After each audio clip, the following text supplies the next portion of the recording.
Hello everyone, my name is Shivansh Gaur और स्वागत है आपका मेरे चैनल पे जिसका नाम है बायोलॉजिकल। हम लोग हर चैप्टर पे 20 स्टार क्वेश्चंस कर रहे हैं and these questions are very important for your preparation. अभी नीट 2020 का पेपर नहीं हुआ है और इसके पहले आप मेरे ये सारे वीडियोस देख डालो। हर चैप्टर के एकदम चुनिंदा 20 क्वेश्चन लगवा देंगे हम, चुनिंदा 20 क्वेश्चन लगवा देंगे। You can solve these questions along with me, मेरे साथ सॉल्व करो। और अगर ये वीडियो अच्छा लगे तो अपने सारे जितने साथ के लोग जो तैयार कर रहे हैं उनके साथ शेयर करो और जरूर चैनल को सब्सक्राइब कर लो।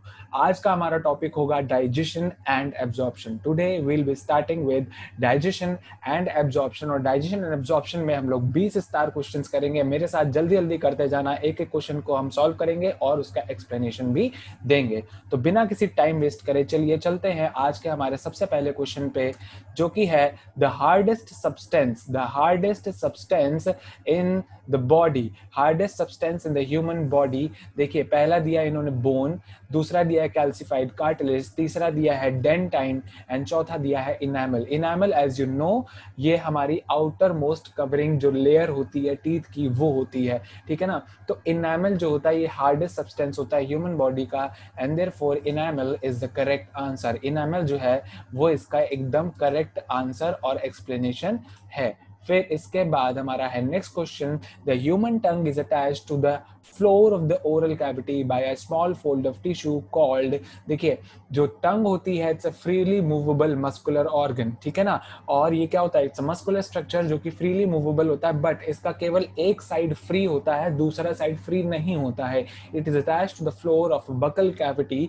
और ये क्वाइट एविडेंटली आपकी एनसीईआरटी की लाइन है। सो बहुत इजी क्वेश्चन है that it is attached to the floor of the cavity called frenulum, जिसको हम लोग क्या बोलते हैं, फ्रेनुलम बोलते हैं। सो हमारे ऑप्शंस जो दिए हैं वो क्या क्या दिए हैं, एक दिया है फ्रेनुलम लिंगुई, दूसरा दिया है बर्ड्स, देन वी हैव आपका papilla and then we have epiglottis and the correct option for this question is frenulum lingui. It is frenulum lingui.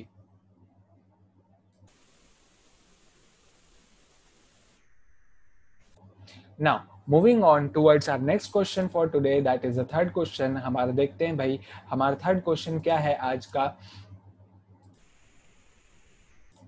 Now the dental formula of human adult and child. अब अच्छा, इसमें human adult और child दोनों का ही dental formula इन्होंने पूछा है। देखिए, ह्यूमन एडल्ट का तो डेंटल फॉर्मूला हम लोग को बहुत अच्छे से पता है, बहुत आसानी से पता है। क्या होता है भाई, it is 2 1 2 3, 2 incisors, 1 canine, 2 premolars and 3 molars. ये पूरा आपका डेंटल फॉर्मूला होता है। But when we are talking about child and that too of the age of up to 6 years, it is 2102, क्योंकि जो प्री मोलर्स होते हैं वो चाइल्ड में एब्सेंट होते हैं, they are absent in child, और केवल 2 ही मोलर प्रेजेंट होते हैं। तीसरा मोलर जो होता है वो क्या होता है, विजडम टूथ होता है, और वो बाद में आता है, लाइफ में काफी बाद में आता है। वो 18 या 20 ईयर्स की एज के बाद आना शुरू होता है। तो जो हमारा चाइल्ड होता है, ह्यूमन चाइल्ड होता है, correct answer would B A. Correct answer क्या हो जाएगा, ए हो जाएगा 2102, that is 2 incisors, 1 canine, 0 premolars and 2 molars in the child of up to 6 years of age, up to 6 years of age. Now we have the fourth question for today is, which of the following parts of a tooth contain blood and nerve supply? तो teeth का केवल एक ही part होता है, as you all shall remember and you have already studied this, कि teeth का केवल एक ही पार्ट होता है जिसमें क्या देखने को मिलता है हम लोगों को, ब्लड एंड नर्व सप्लाई देखने को मिलती है। और वो पार्ट क्या होता है, it is the pulp part of the tooth. It is the pulp part of the tooth जहां पे ब्लड एंड नर्व सप्लाई होती है। तो correct answer would be B. Correct answer क्या हो जाएगा आपका, बी हो जाएगा। क्राउन में नहीं होती है, रूट में नहीं होती, ऑल ऑफ दिस तो बिल्कुल भी नहीं हो सकता। इसके बाद हम लोग मूव करेंगे अपने नेक्स्ट क्वेश्चन पे आज के, जो कि है विच of the following is incorrect. अच्छा, अब यहाँ पे ध्यान दीजिएगा, इस तरीके के क्वेश्चंस में आप लोग बहुत ध्यान रखा करिए। करेक्ट इनकरेक्ट, इसमें जल्दी जल्दी में आप लोग करेक्ट इनकरेक्ट में हमेशा कंफ्यूज हो जाते हो। सो यू हैव टू पे क्लोज अटेंशन टू दिस कि करेक्ट पूछ रहा है कि इनकरेक्ट पूछ रहा है। तो चलिए भाई, इसमें हम लोगों से पूछा गया incorrect statement. Duodenum is U shaped, jejunum is C duodenum is U shaped, ये एकदम सही है, this is correct, this statement is correct. फिर इसके बाद है jejunum is the longest portion of the small intestine. C jejunum जो होता है, जेजनम जो है it is the second part of small intestine, duodenum jejunum ileum, इस तरीके से 3 रीजन होते हैं, जिसमें से देखिए जो जेजनम होता है वो मिडिल कॉइल्ड पोर्शन होता है, but it is not the longest portion, ये लॉन्गेस्ट पोर्शन नहीं होता है। Ileum is the longest portion, जो कि लास्ट पोर्शन होता है स्मॉल इंटेस्टाइन का। So this statement is incorrect, this statement is incorrect. फिर ileum is the thick, ileum is the coiled middle portion of the small intestine, नहीं, ये भी गलत हो गया, क्योंकि अभी अभी हमने आपको बताया कि जेजनम जो होता है वो मिडिल कॉइल्ड पोर्शन होता है। तो this also is statement is also incorrect. फिर ये बोल रहा है कि डी ऑप्शन में more than one option is incorrect, और इनकरेक्ट ही पूछा था, सो हमारा आंसर क्या हो जाएगा, D, that more than one answer, that is more than one option, they are incorrect. Moving on towards our next question for today, it is Brunner's glands, they are present in very easy, NCERT की line है, NCERT की line से directly questions पूछे जाते हैं, बहुत ही easy questions होते हैं, बट NCERT की एक एक लाइन उसके लिए आपको याद होनी चाहिए। Brunner's glands, they are present in the duodenum mucosa, नहीं, esophagus नहीं, they are present in the submucosal layer, ठीक है। जैसे कि हमारे स्टमक में जो ग्लैंड्स होते हैं, the most of these glands they are present in the mucosa, that is the innermost layer of the alimentary canal, but when we talk about Brunner's gland, जब हम Brunner's gland की बात करते हैं तो ये हमारे duodenum submucosa, which means they are present in the small intestine, and that too in the submucosal layer, not the mucosal layer. So the answer would be C, duodenum submucosa. फिर इसके बाद अब हम लोग आएंगे अपने नेक्स्ट क्वेश्चन पे। आज के नेक्स्ट क्वेश्चन है, vermiform appendix is a finger like tubular projection arises from caecum, is vestigial, is related to more than one options. देखिए वर्मीफॉर्म एक finger like, it is a finger like projection, हम लोगों को पता है ये क्या है, ये एक फिंगर लाइक ट्यूबुलर प्रोजेक्शन होता है। तो ये जो फिंगर लाइक ट्यूबुलर प्रोजेक्शन इन्होंने दिया, इट इज करेक्ट, ये बिल्कुल करेक्ट है। फिर इसके बाद it arises from the caecum, सही बात है, जो लार्ज इंटेस्टाइन का सीकम वाला पोर्शन होता है उसी से ये वर्म लाइक स्ट्रक्चर निकलता है। इट इज वेस्टिजियल, मतलब क्या हुआ कि ये नॉन फंक्शनल है, वेस्टिजियल है। And the fourth option is it is related to more than one option, of course it is related to more than one option, this is the correct answer for this particular question.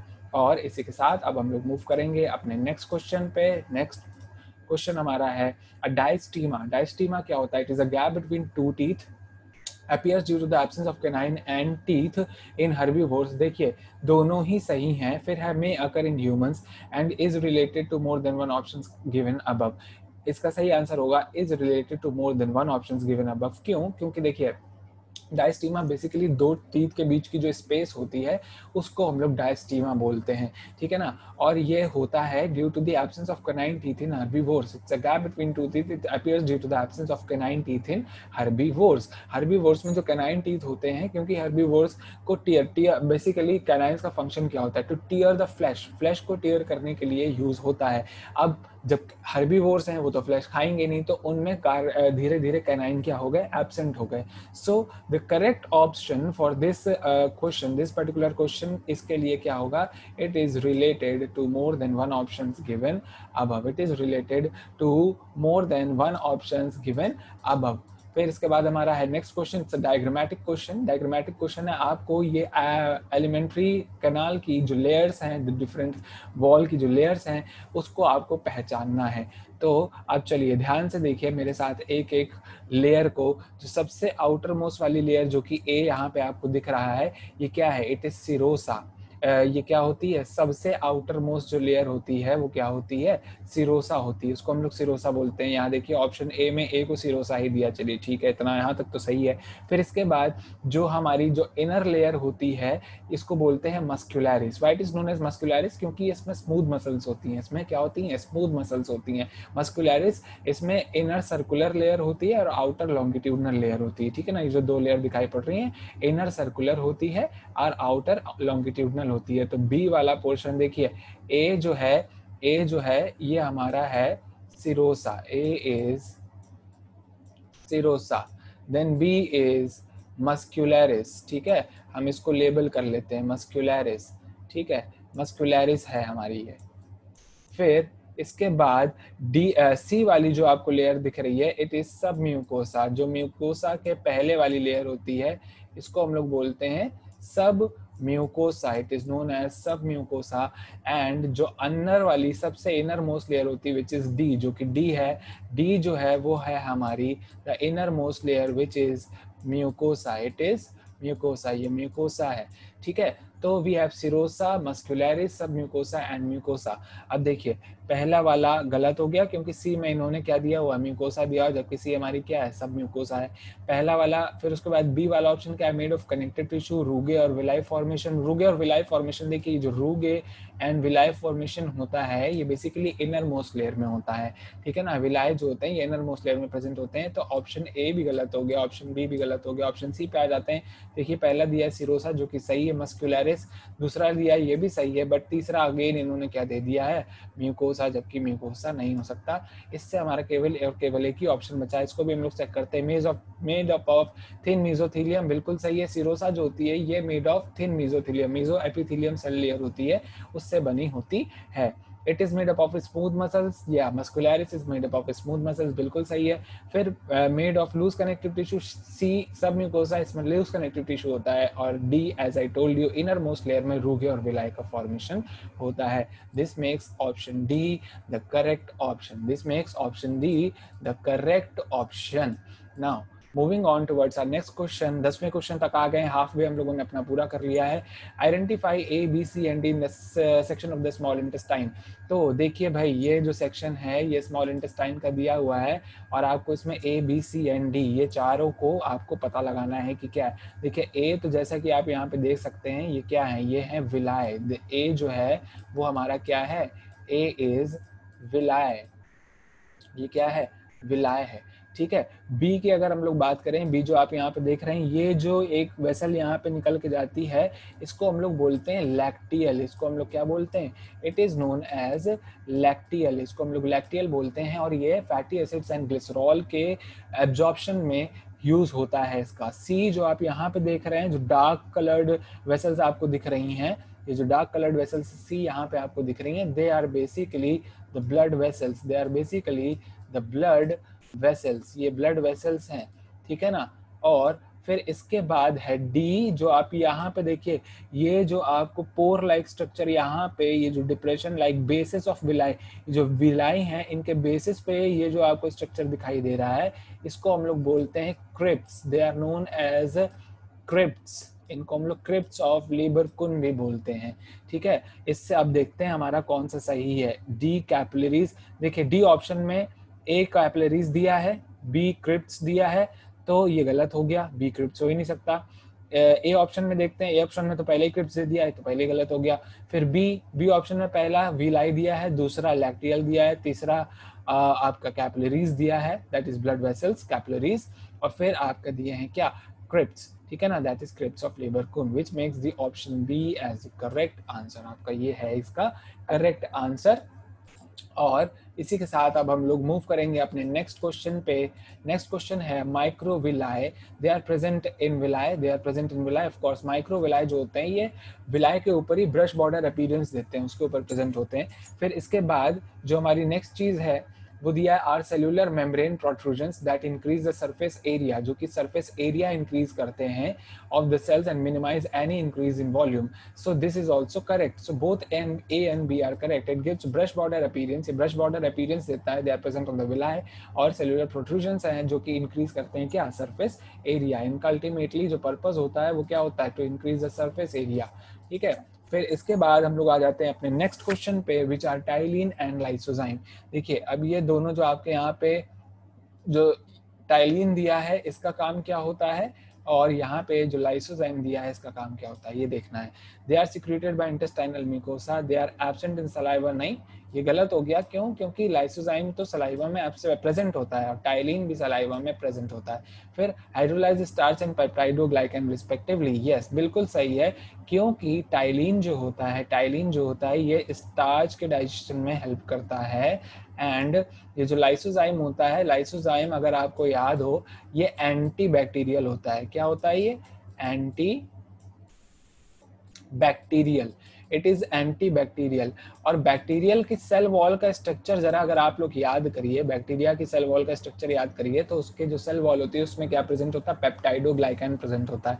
और ये antibacterial क्यों हो पाता है, क्योंकि ये इसी peptidoglycan को ये क्या कर देता है, डाइजेस्ट कर देता है। क्या कर देता है, डाइजेस्ट कर देता है उसको, उसके सेल वॉल के स्ट्रक्चर को डिसरप्ट करता है, ठीक है ना, तो हाइड्रोलाइज कर देता है। तो lysozyme that is why is an antibacterial agent, ये एंटीबैक्टीरियल एजेंट है, which makes the option C as the correct option. इसी के साथ ये ऑप्शन सी क्या हो जाता है, करेक्ट हो जाता है। और इसी के साथ हम लोग मूव कर जाएंगे अपने नेक्स्ट क्वेश्चन पे, which is hepatic lobules. They are small divisions of liver defined, they are small divisions of the liver defined at the level of histological scale. They lack connective tissue sheath. They are the structural and the function units of liver containing hepatic cells arranged in the form of cords.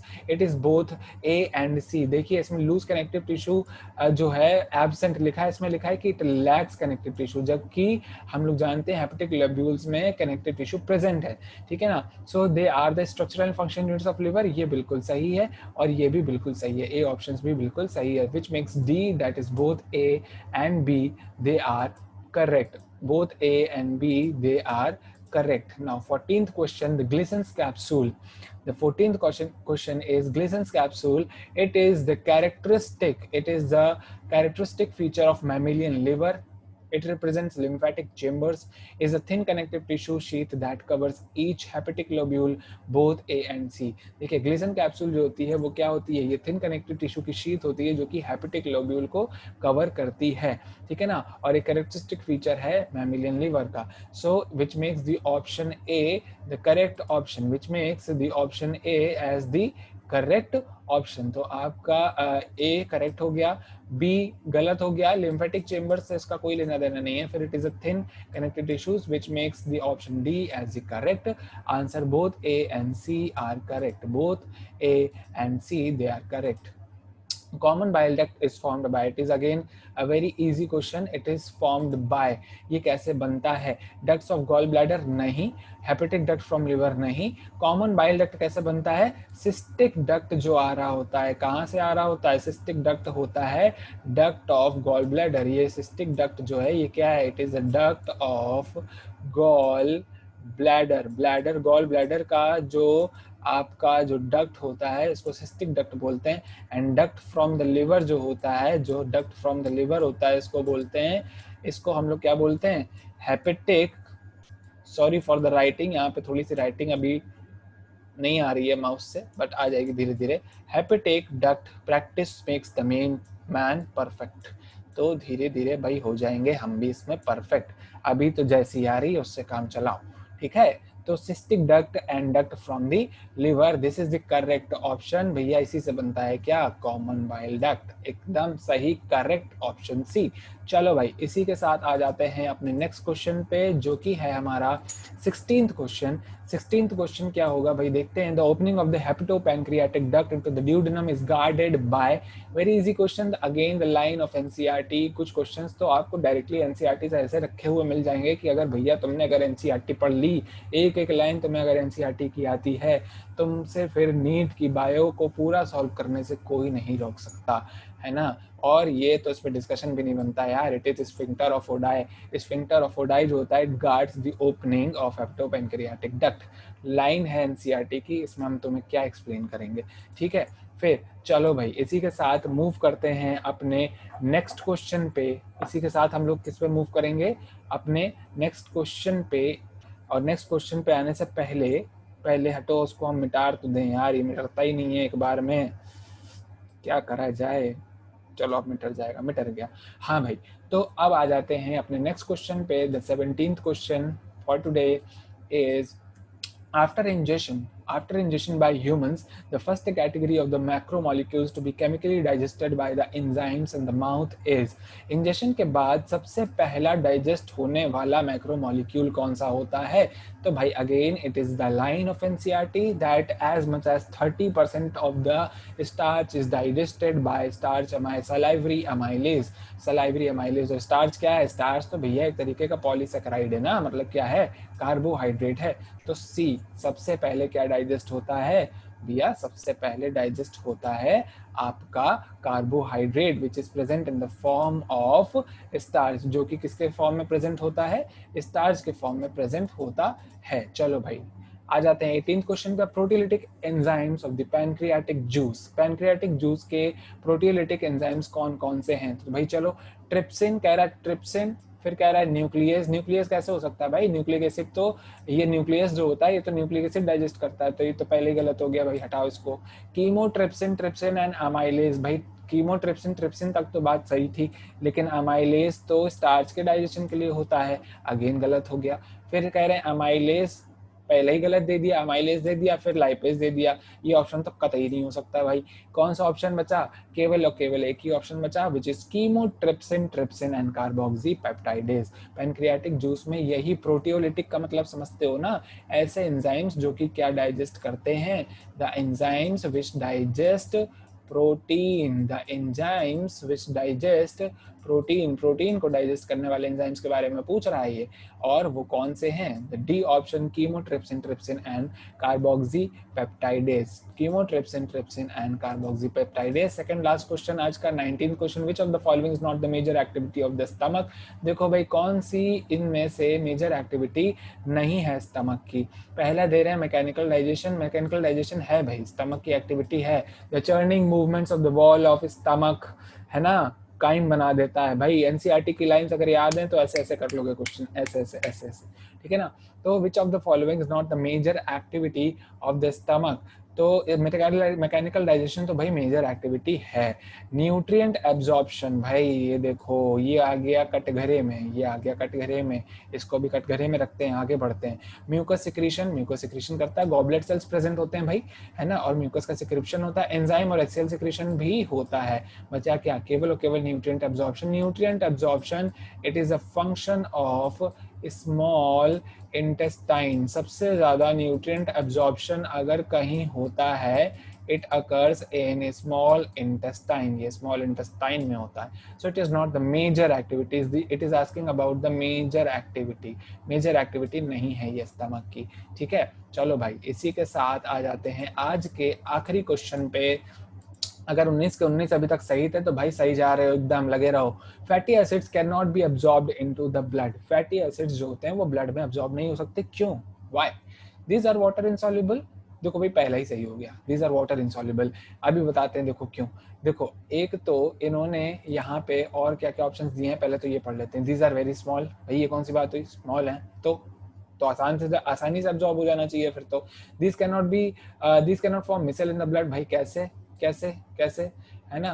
फिर these are water soluble, अगर water soluble होते तो फिर इतना झमेला करने वाली बात ही क्या थी। देखो भाई these are water insoluble.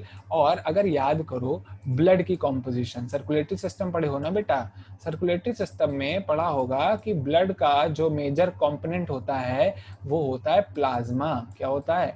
Plasma. और प्लाज्मा जो होता है, प्लाज्मा का भी मेजर कंपोनेंट क्या होता है? वाटर। क्या होता है?